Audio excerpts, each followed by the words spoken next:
Hello, the objective of this lecture is to provide an introduction to the different types of loads that act on civil and architectural engineering structures. We won't address the calculations of those loads in this lecture. We'll just provide a general description and classification here, and then dive into the detail of the calculation of those loads in other course modules. Let's get started.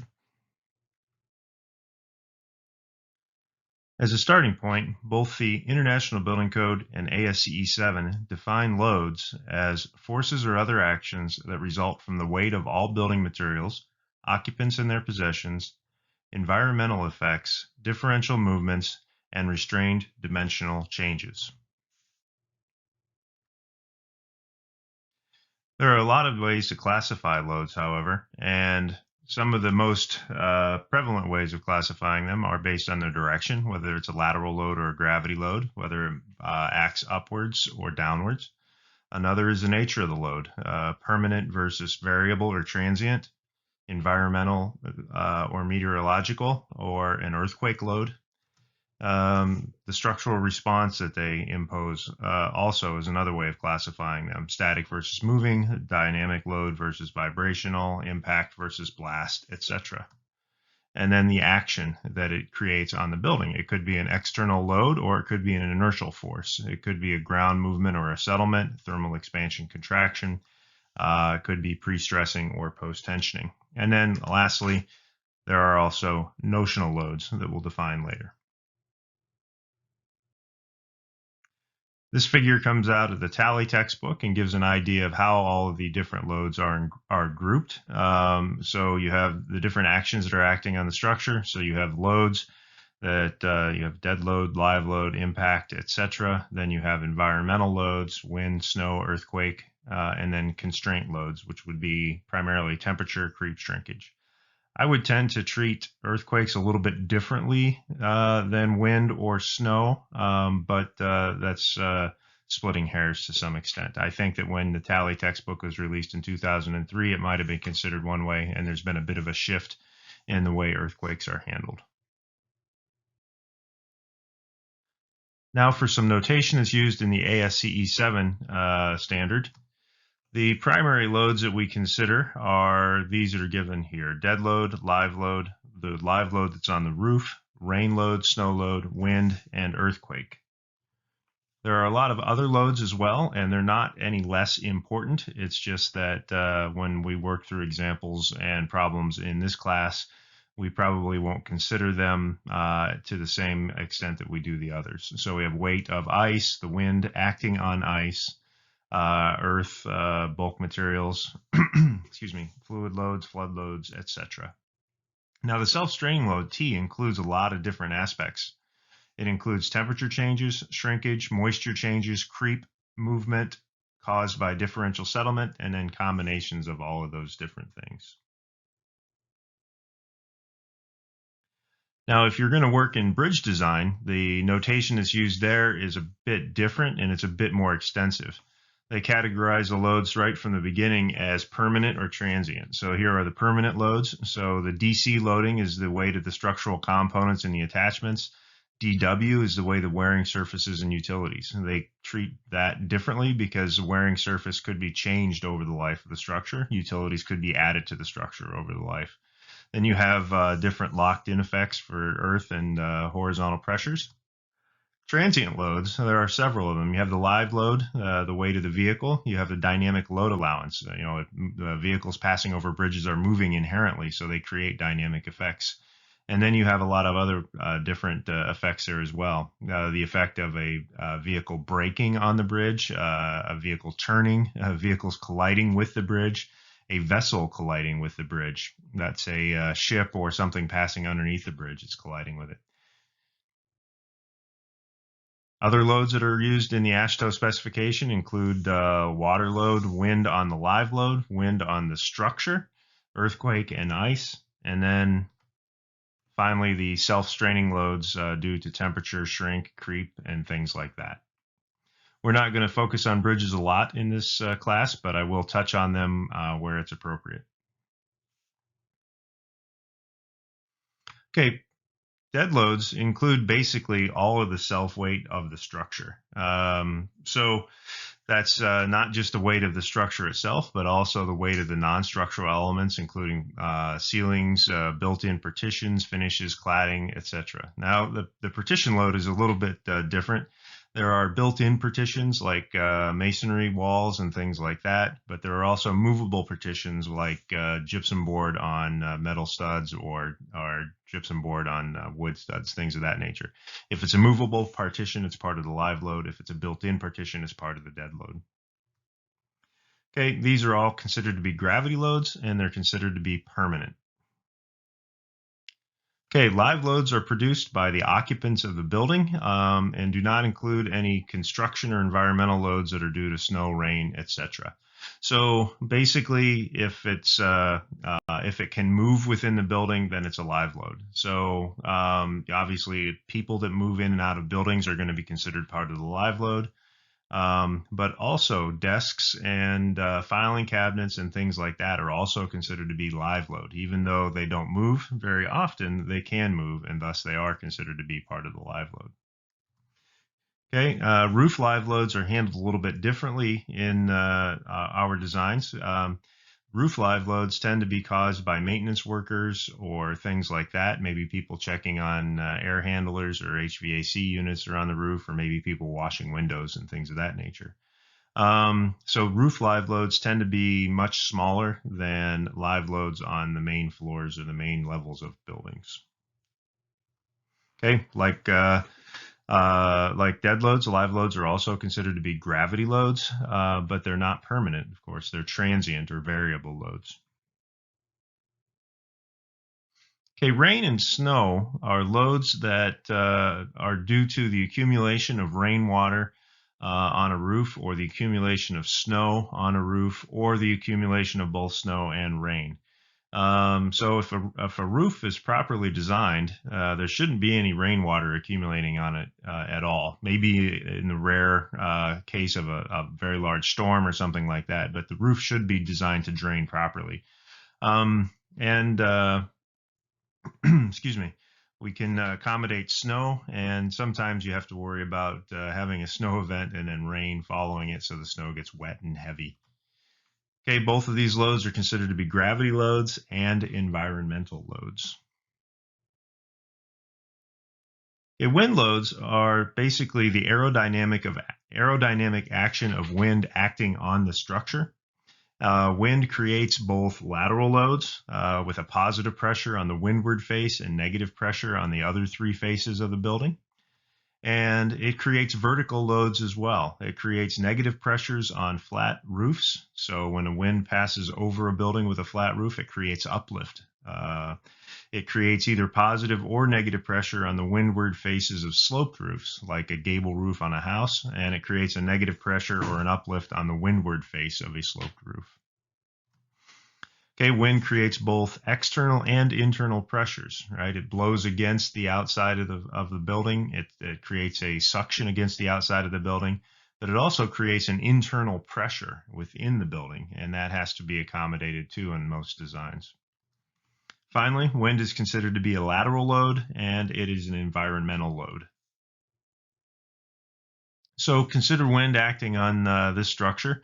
Wind is blowing from left to right in this case, and on the windward side, it creates a positive pressure or a force against the face of the structure, and on the leeward side, it creates a suction or a negative pressure.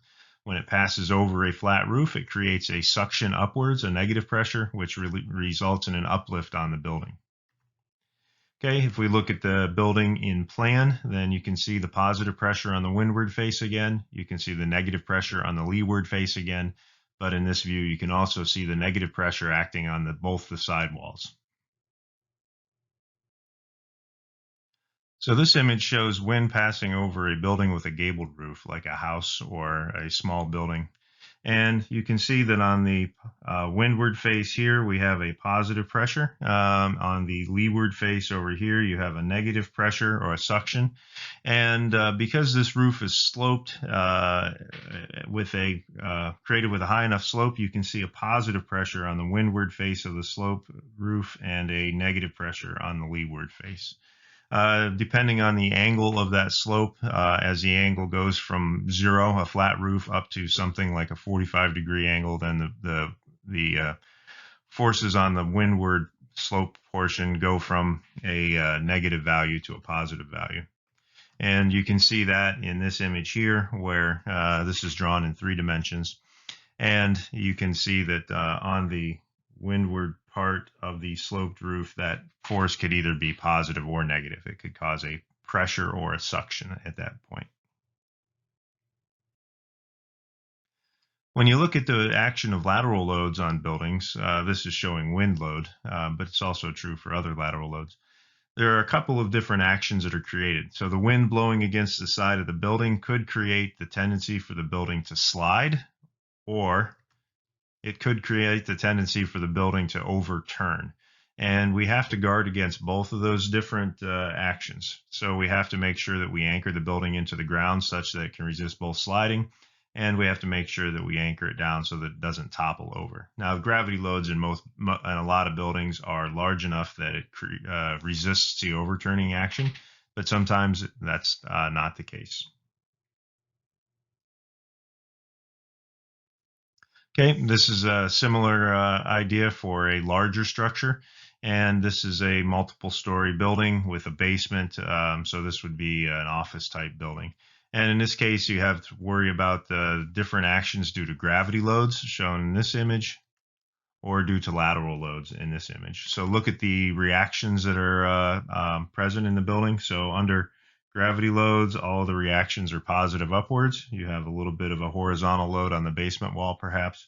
But over here, you have the reactions of the building are basically countering the lateral loads. So we have a reaction over here that is going upwards, and a reaction down here that is pulling down in order to counter the overturning tendency of that lateral load.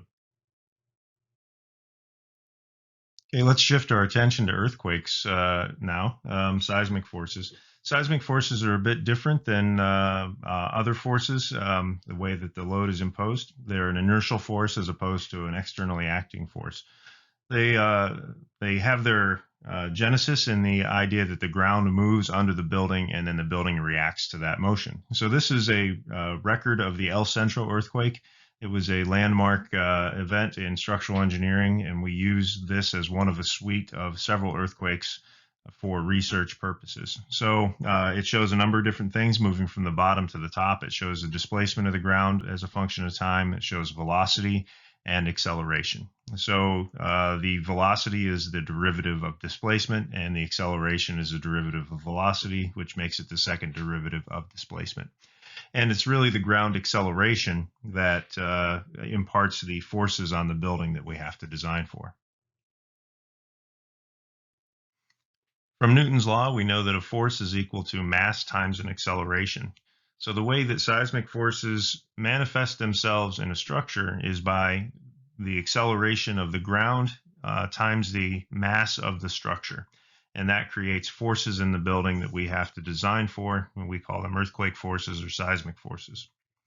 Most of the ground motion is horizontal, so we end up with a horizontal earthquake effect. We refer to that as E sub h. But there is a small component, usually a small component, of the ground acceleration that is vertical, so we also have to design for a vertical component of earthquakes as well. Okay, the response of a building to an earthquake is a function of both the structure's mass and the structure's stiffness.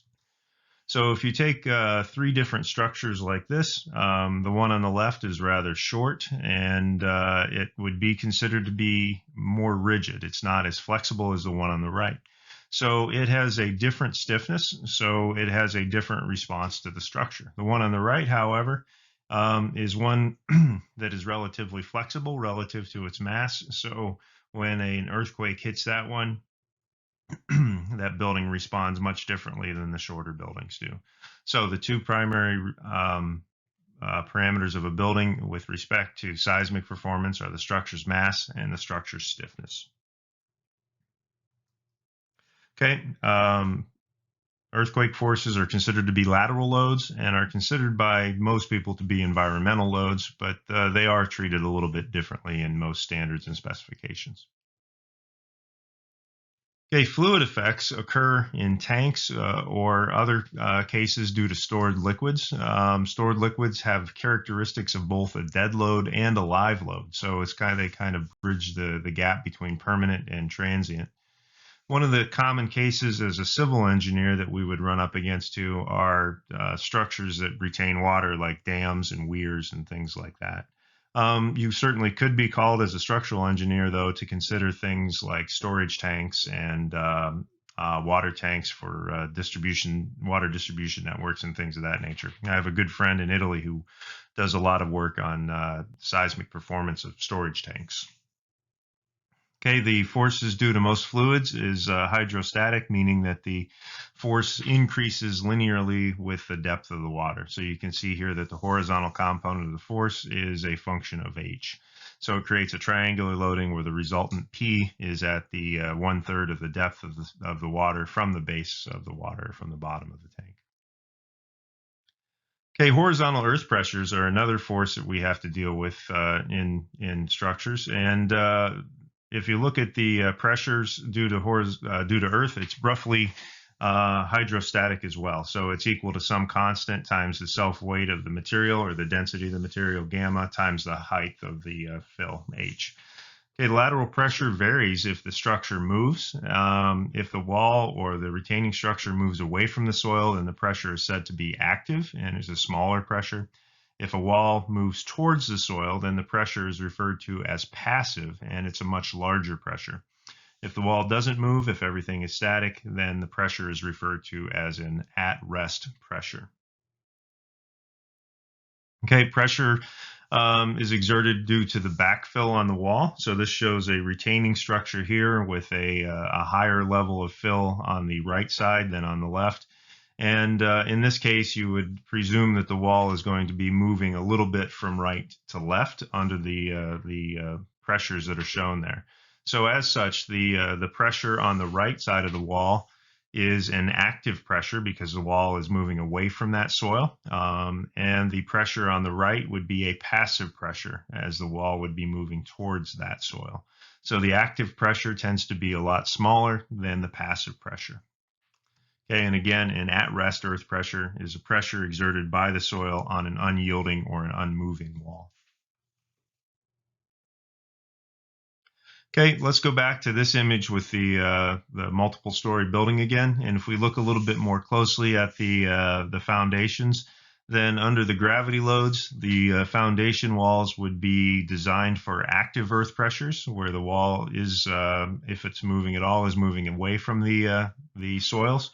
But over here on the right, where we have the lateral loads acting, probably due to wind, maybe seismic, then as the building is being pushed from left to right, it's pushing against the soil on the right basement wall. And in this region here, those pressures would be said to be passive pressures, and we would have to design the wall for those. Okay, another action that we have to design for or consider in our design is that of foundation settlements.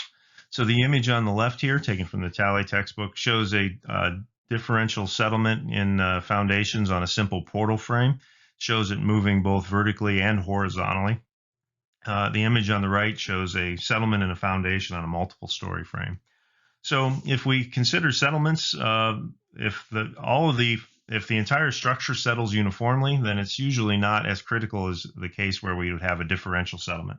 So here on the left, you can see we have a differential settlement here where we have some foundation displacement on the right-hand side that is different than the right-hand side. That tends to impose more forces in the building than a uniform settlement where the entire building would be translating downwards together. And then the same thing is true over here on the right-hand side. You can see that the differential settlement is creating a flexure in these beams that are adjacent to the column that's supported by the foundation that's settled. So differential settlements tend to be more critical than uniform settlements, but then again, if the entire building tends to rotate, you end up with something like the Leaning Tower of Pisa, and that creates problems as well. Okay, we'll shift our attention now to other types of loads. These loads aren't any less important than the first ones that we covered. They're just the load types that we aren't going to cover with the same amount of depth in this class. So the first one we'll talk about just briefly are construction loads. And these are basically loads that are imposed on the structure while the structure is being constructed, but they aren't loads that would be expected on the building or on the structure during the service life of the structure. And I'll use as an example the I-35 bridge in Minneapolis. Now, you guys all probably know that this structure collapsed while it was under construction, under renovation. And one of the principal reasons why it collapsed was the fact that it had a bunch of construction materials stored on the bridge itself during the if we look here, one of the reports says that we had 383,000 pounds of aggregate stored on the structure itself, and about 196,000 pounds of construction equipment that are stored on that structure. So the point that I'm trying to make here is that loads that are on this bridge during construction probably far exceeded any load that the bridge was designed for or any load that the bridge experienced while it was open to normal traffic. So this is one thing to guard against, is storage of materials on structures during construction. Here's another example. This is a situation where a precast concrete bridge was being constructed, and in order to get access for the crane, they erected a temporary bridge made out of steel using timbers as the temporary bridge deck. However, when they put the crane on the temporary bridge and tried to hoist the concrete girders, the temporary bridge collapsed and ended up putting the crane in the drink. Now, I don't know if anybody was injured in this, so I won't make light of the situation, but this is an example of construction loads, excuse me, in this case, acting on a temporary structure. Another case would be in the erection of steel buildings. And nowadays, it seems like most contractors use tower cranes, but in times past, or in at least some cases nowadays, they use derricks that are actually supported by the structure itself. So you might see loads in a structure due to derricks like this during construction that might be higher than any load that the structure would see during the service life. So I'll just make one final note on construction loads. It seems like most or many accidents tend to occur during the construction of a structure, more so than during the operational service life. So it's often a part of the structure design that's not addressed directly by the engineer of record. So it's something that really should be considered, though. There are a lot of engineers out there that make their livings just figuring out how to put together or how to construct buildings and structures that are designed by somebody else. I have some good friends that focus in that aspect of structural engineering almost exclusively. Okay, crane loads are covered in both the Fenella text and the Tally text. It's not something that I'm going to discuss as a focus on in my class, but it's something that needs to be considered in a lot of buildings. Even the educational buildings like Rhodes Hall has a crane in it. A lot of buildings might even just have a jib crane or something like that in the loading dock area to help unload trucks. Okay, so cranes, have live loads, but they also create dynamic effects due to the fact that the loads on the crane actually move. This is another type of loading that warrants consideration are locked-in forces due to pre-tension and post-tensioning. These are typically for concrete, but they can be used in other types of structures as well. So with pre-tensioning, the process is that you would put cables or tendons under a high tensile stress running through a series of formworks, and then pour the concrete, let the concrete cure to some level, and then release the anchorages holding the tension in the cables. And at that point, then that tension in the cables is imparted as a compression within the concrete, and that's called pre-stressing. An alternative to pre-stressing is to cast ducts in the concrete, and then after the concrete is cured, pass a tendon through those ducts and then impose the force afterwards. And that's called post-tensioning, because in that case, the tension is imposed after the concrete is cured as opposed to before the concrete has cured. We have to account for these forces as well, though I don't know a whole lot about Post-tensioning or pre-tensioning, I focus mostly on steel structures, but it is important to consider that. Creep is another factor that comes into play, as well as shrinkage. And these are typically in concrete structures, but they can occur in other structures as well. Creep is basically a time-dependent change in concrete, and shrinkage is also a time-dependent change. The difference is that creep usually occurs under a load, and shrinkage occurs even in the absence of load. So when concrete cures, it's a hydration process. The moisture content of the concrete changes, and it causes the length or the volume to decrease in the concrete. If you don't account for these or accommodate them in some way, creep and shrinkage forces can be appreciable. I know that to be the case, particularly for bridges. Then we have temperature effects as well. And just like creep and shrinkage, if we don't accommodate temperature changes in structures by allowing it to occur without creating confinement, then temperature forces can far outweigh any other type of force that could be in the structure. So typically, in structures that are expected to experience large temperature changes, we put in expansion joints so that the structure can grow or shrink with the temperature change without imparting any forces. That would be due to a uniform temperature change, but we also have to accommodate temperature gradients as well. A temperature gradient is a temperature differential within a structure. So consider a bridge deck, just a typical overpass type structure where you have girders supporting a bridge deck. As the sun rises in the morning, it shines on the top of the bridge. The top of the bridge could get much warmer than the bottom of the bridge, maybe as much as 30 or 40 degrees. That would tend to cause the top part of the bridge to expand at a greater rate than the bottom part of the bridge. So you end up with a negative moment imparted there. The top, it would haunch upwards. And temperature gradients are important in the structures. I'll throw this slide in. Blast loading is something that is considered more nowadays than it was in the past. I don't know how many privately owned buildings are designed for blast. I don't know how many Walmarts, for instance, or even 4, 6, 8-story office buildings are designed for blast loadings. But I know that structural engineers that work on buildings for the government, particularly for military installations, have to consider blast loading as part of their design criteria. Okay, finally, I promised to define what a notional load is. Notional loads are loads that are used to represent force effects that are important in the structure but aren't modeled explicitly. Notional loads are not developed to resemble an actual load in the structure. So as an example, we have to consider differential settlements in the design of our buildings, but modeling a settlement of a foundation is challenging in a lot of different aspects. There are a lot of different combinations of differential settlement that could be considered.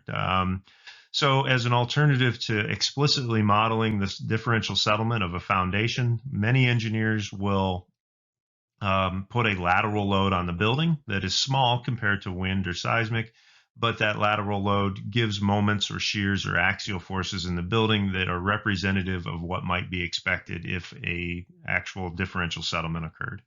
Another case would be when a building is constructed or designed, you have to consider the fact that the building might not actually be erected in a perfectly plumb situation. It might not be perfectly vertical. It might have some initial out of plumbness. In order to consider that explicitly, that would be very challenging. You would have to develop a computer model where the building is a little bit out of plumb. So rather than considering that explicitly, a lot of engineers will put a notional load into their model that gives, it's usually a lateral load, that gives bending moments, shear forces, or axial forces that one might expect due to the initial imperfections or initial out of plumbness of the building. Usually, these notional loads are prescribed as a percentage of the gravity loads. So if you have a dead load and a live load given, you might say that the notional load is a percentage, 1% of those gravity loads, for example. All right, that brings us to the end of this lecture. Hopefully by now you have a good understanding of the different types of loads that act, how they're categorized, and what different types of actions they impose on a structure. In the next lecture, we'll talk about different philosophies that are used in design, and then after that, we'll come back to the third lecture in this module where we talk about combinations of loads that act on structures. Thanks.